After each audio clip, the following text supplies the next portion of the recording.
دیکھیں اب کل رات معلوم ہوا، وہ ایکزیوس نے براک ریورڈ نے خبر بریک کی کہ ٹرمپ نے ایران کے اوپر یہ کہا کہ ایک ڈیل کے قریب ہیں، اور پھر اس نے نیتن یاہو کو کال کی، اور وہ بڑی لمبی کال تھی، ہیٹڈ کال تھی۔ نیتن یاہو اس میں غصے میں تھے، وہ چاہتا تھا کہ جنگ ہو، حملے کیے جائیں، ٹرمپ چاہتا تھا نہیں ڈیل ہو۔ ایک تو یہ شے، اور دوسرا یہ ہم سن رہے ہیں کہ اسٹینڈ بائی ایگریمنٹ کے اوپر کام ہو رہا ہے۔ کیا مراد اس سے لی جائے گی ڈاکٹر صاحبہ؟ جی جامی صاحب بہت بہت شکریہ۔ اسٹینڈ بائی سے یہی ہے، اگر آپ دیکھ لیں دونوں ممالک کو، کچھ دنوں پہلے آپ سے بات ہو رہی تھی تو آپ نے میکسیملسٹ پوزیشن کی بات کی تھی۔ جی میں بھی سمجھتی ہوں کہ دونوں جو ہیں کا جو میکسیملسٹ اپروچ ہے وہ مذاکرات کو ابھی تک ناکام کر رہا ہے۔ جی اور ابھی جو یہ بات ہو رہی ہے، دیکھیں میں نے اس دن بھی آپ کو کہا تھا کہ نہ امریکہ جو ہے وہ اس جنگ کو مزید برداشت کرنے کی اہلیت رکھتا ہے۔ یہ نہیں کہ اس کے پاس ہتھیار نہیں ہے، یا وہ ایک جوہری طاقت نہیں ہے، یا سپر پاور نہیں ہے، لیکن وہ اس کے اوپر ڈومیسٹک پریشر اتنا زیادہ ہے، خاص کر یہ نومبر کے جو الیکشنز آ رہے ہیں۔ پھر اگر ہم لوگ دیکھ لیں کہ جو آئل پرائسز ہیں وہ زیادہ ہو گئے ہیں، پھر کروڈ آئل کو اگر آپ دیکھتے ہیں تو 20% جو ہے وہ زیادہ ہو گئے ہیں اس جنگ سے پہلے سے۔ سو یہ ساری چیزیں ایک طرح سے ان کے اوپر پریشر ڈال رہی ہیں۔ پھر جو آپ کے یہاں پہ ان کے خطے میں جو اتحادی تھے وہ ایک ایک کر کے ان سے اس طرح سے علیحدہ ہو رہے ہیں کہ جس ملک کے اوپر وہ انحصار کر رہے تھے، یو اے ای کے اوپر، وہ بھی ابھی پچھلے دنوں پریزیڈنٹ ٹرمپ نے خود کہا کہ یو اے ای اور باقی ممالک نے ان سے ریکویسٹ کی ہے کہ ایران کے اوپر اٹیک نہ کریں۔ سو ادھر ایران جو ہے امریکہ کے جو مطالبات ہیں ان کا کہہ رہے ہیں کہ مطلب امریکہ جو ہے صرف جوہری ہتھیاروں کے اوپر کو محدود کرنے کی بات نہیں کر رہے، یورینیم افزودگی کو مکمل طور پہ ختم کرنے کی بات کر رہے، جو ان کا ایک خود مختار حق ہے۔ سو یہ میکسیملسٹ پوزیشن ہو جاتی ہے دونوں کی، اور اس کی وجہ سے یہ مذاکرات جو ہیں وہ ایک طرح سے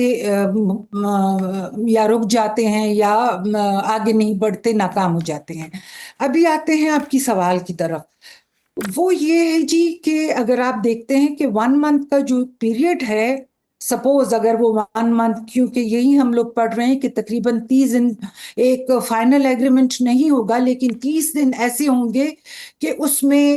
یہ لوگ آپس میں بات چیت کریں گے، جس کا مطلب یہ ہوگا کہ جنگ یا اسکلیشن نہیں ہوگی۔ وہ اس لیے اگر آپ دیکھتے ہیں کہ جو خلیج کے جو 6 ممالک ہیں، جو مصر، جارڈن ہے، عراق ہے، وہاں پہ اگر ہم لوگ دیکھتے ہیں تو تقریباً 6 سے 8 ہزار تک کی اموات ہو چکی ہیں اور ہزاروں کی تعداد میں زخمی ہیں۔ صحیح۔ اسی طرح ہم لوگ سعودی عربیہ کو اگر دیکھتے ہیں تو سعودی عربیہ بھی نہیں چاہتا کہ یہ جنگ آگے ختم نہ ہو اور آگے بڑھے، اسکلیشن اس میں ہو۔ پھر یورپین ممالک کی بات ہم لوگوں نے کی تھی کہ امریکہ ایک طرح سے بالکل اکیلا رہ گیا ہے اس جنگ میں سوائے اسرائیل کے، اور اسرائیل کی ابھی آپ نے بات کی کہ وہ کسی طور پہ نہیں مان رہے ہیں کہ یہ جنگ ختم ہو، لیکن پریزیڈنٹ ٹرمپ اور ریپبلکن پارٹی کے اوپر اتنا پریشر ہے ڈومیسٹیکلی بھی، اور اگر ہم لوگ فورن پالیسی کے اس سے دیکھیں، نظر سے اس کو دیکھیں، تو ان کے اوپر پریشر ہے، وہ یہ جنگ ختم کرنا چاہتے ہیں، لیکن ایسے ختم کرنا چاہتے ہیں کہ یہ ایک طرح سے کمزوری نہ ظاہر ہو، نہ ایران کی کمزوری ظاہر ہو، نہ امریکہ کی کمزوری ظاہر ہو کہ انہوں نے سرنڈر کر دیا ہے۔ سو اس لیے وہ بھی چاہتے ہیں، امریکہ بھی چاہتا ہے کہ بات چیت ہو۔ ڈاکٹر صاحبہ، یہ اسرائیل کا جب میں نے ذکر کیا تو یہ اس طور پر سامنے آتا ہے، چاہے وہ عراقی سرزمین سے سعودیہ پر ریسنٹ ڈرون حملے ہوں یا اس سے پہلے یو اے کے اوپر ہوں،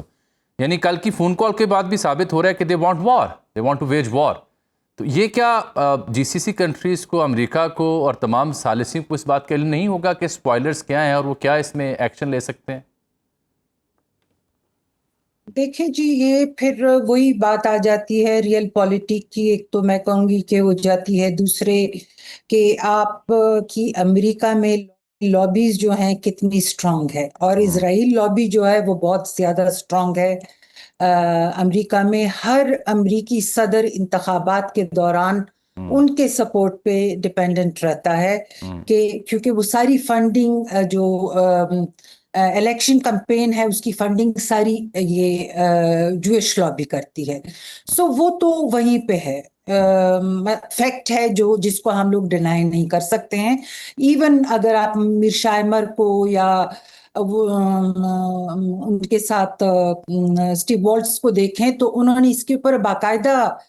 کتاب لکھی ہوئی ہے کہ کتنی سٹرونگ ہے جوئش لابی. لیکن اس کے ساتھ ساتھ آپ وہ جو مذہبی یا وہ ریلیجس اس میں لینس سے اگر ہم لوگ دیکھیں تو اسرائیل کو آپ دیکھیں کہ جب 1948 میں یہ کریٹ ہوا تھا بہت پتلا سا ایک سٹرپ سی تھی. ابھی اسرائیل کتنا ایکسپینڈ ہو گیا ہے، خاص کر یہ جو 60s کے بعد کی اس نے جتنی بھی وارز لڑی ہیں. اب لیبنن ہے، اس کے بعد پھر شام بھی اسی طرح اس کا وہ بنے گا. مطلب وہ ایکسپینشنسٹ ڈیزائنز ہیں، کیونکہ وہ لوگ کہتے ہیں کہ یہ اسرائیل کے جو پہلے اسرائیل تھا، گریٹر اسرائیل، ہم نے اس کو اسی شکل میں واپس لانا ہے. اور خاص کر جب ہم لوگ آپ نیتن یاہو کی ہسٹری بھی پڑھیں تو وہ خود بہت سٹانچ زائنسٹ ہیں، جو اس آئیڈیا اور آئیڈیالوجی پہ بلیو کرتے ہیں کہ اسرائیل کو ہولی لینڈ بننا ہے، اسی وسعت وہ دینی ہے جو اس کی پہلے تھی. اس کے ساتھ ساتھ پھر وہی بات آ جاتی ہے کہ انٹرنیشنل جو ایکٹرز ہیں، امریکہ کو یہ پتا ہے، لیکن وہی ہو جاتا ہے کہ آپ کی میجورٹی کیا ہے کانگریس میں، کون کس طرح سے کسی ووٹ کو. ابھی پریزیڈنٹ کے جو وار ایکٹ ہے، سپریم کورٹ نے یو ایس کے ان کو ایک طرح سے یہ ریز کیا تھا کہ وار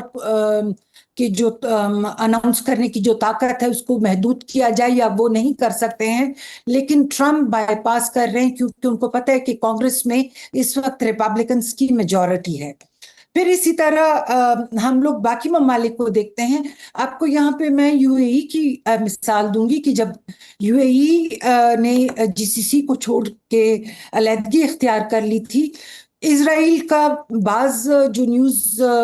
چینلز تھے یا پلیٹ فارمز تھے وہ کہہ رہے تھے کہ نیتن یاہو نے وزٹ کیا ہے، کچھ کہہ رہے تھے کہ ان کے ایک سینئر منسٹر یا فورن منسٹر نے وزٹ کیا ہے. اچھا، یو اے ای نے اس کی نہ کنفرمیشن کی، نہ اس کو خبر کو ویریفائی کیا، کچھ بھی نہیں کیا. لیکن اسرائیل کے میڈیا نے بتایا کہ انہوں نے ریسنٹلی یو اے ای کو وزٹ کیا ہے. سو یہ کیا ظاہر کرتا ہے کہ جو گلف سٹیٹس ہیں، 6 ممالک ہیں، ان کے بیچ میں ایک طرح سے اختلاف پیدا کرنا ہے تاکہ وہ آپس میں ایگزیکٹلی، یہ بالکل آپ نے درست کہا.